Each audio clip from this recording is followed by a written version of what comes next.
Dalam hubungan internasional bernegara di era saat ini, terjadi pergeseran kekuatan aksis sentral karena masing-masing negara lebih berkepentingan mengelola dalam negerinya terlebih dahulu.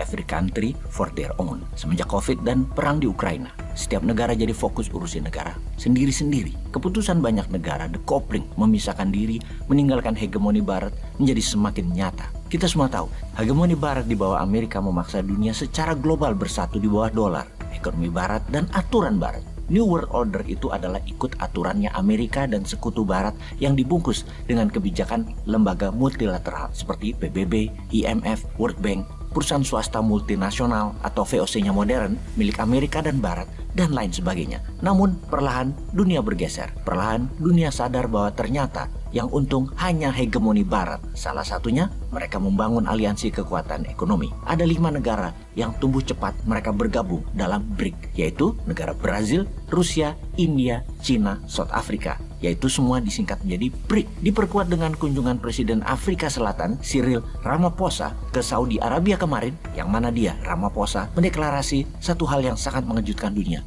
Katanya, MBS, Muhammad bin Salman, putra mahkota Saudi, menyatakan negaranya, Saudi, ingin bergabung ke BRIC. BRIC dibangun memang untuk melawan hegemoni Barat dalam bidang global ekonomi dan geopolitik kawasan. Perdagangan antara negara BRIC hanya 5% pakai dolar, sisanya pakai mata uang masing-masing. Sungguh kekuatan penggembosan dolar yang dahsyat dalam 10 tahun terakhir ini oleh BRIC. Lalu, apa yang terjadi kalau Saudi Arabia jadi bergabung dengan BRIC? Ada baiknya Indonesia bergabung dengan BRIC karena faktor terpenting negara Indonesia adalah ketahanan energi, terutama minyak bumi. Indonesia bisa bayar pakai rial dan rupiah ke Saudi. Kembali ke Saudi. Saudi melawan Amerika dalam 1 bulan ini sudah 2 kali dan akan jadi 3 kali dengan tidak akan hadirnya Saudi dalam Investor Summit di Amerika akhir bulan ini, yang mana Investor Summit merupakan undangan resmi pemerintah Amerika. Saudi tidak datang, tidak kirim delegasi, tidak invest. Saudi agaknya sudah geram dengan Amerika. Saudi pertama melawan Amerika dengan tidak menuruti saran Biden adalah dalam strategi OPEC diperintahkan untuk menaikkan produksi agar harga minyak dunia turun. Namun Saudi melakukan sebaliknya dengan OPEC. Produksinya turun hingga 2 juta barel per hari.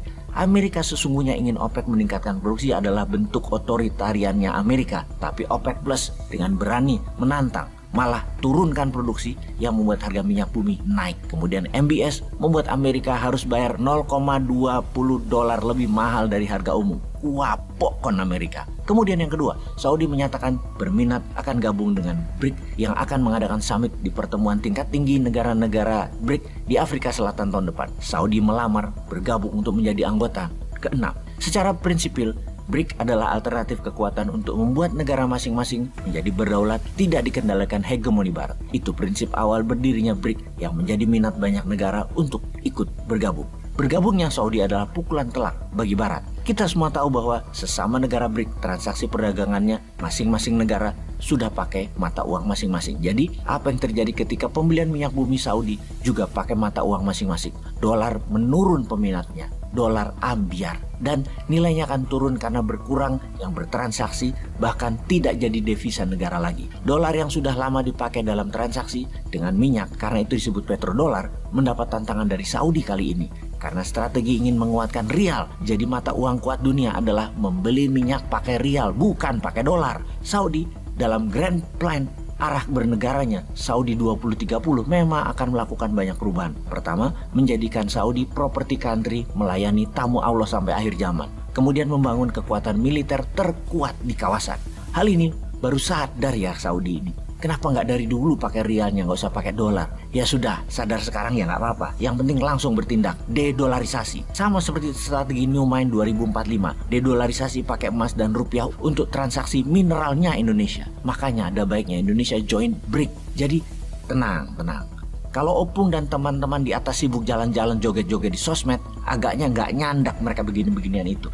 Sudahlah, nanti kita di tahun 2024 yang pegang New Mind kok. Tenang semuanya ya, kita mainkan dunia sebagai pemeran utama setelah tahun 2024 itu. Bukan seperti sekarang Indonesia hanya jadi bolodupaan di drama wayang orang yang keluarnya jam 1 malam, biar penonton nggak ngantuk bareng Punokawan. Sebagai bolodupaan, ya bolo untuk didupak-dupak, ditendang-tendang, digelundung-gelundung tok kerjanya. Ampun deh.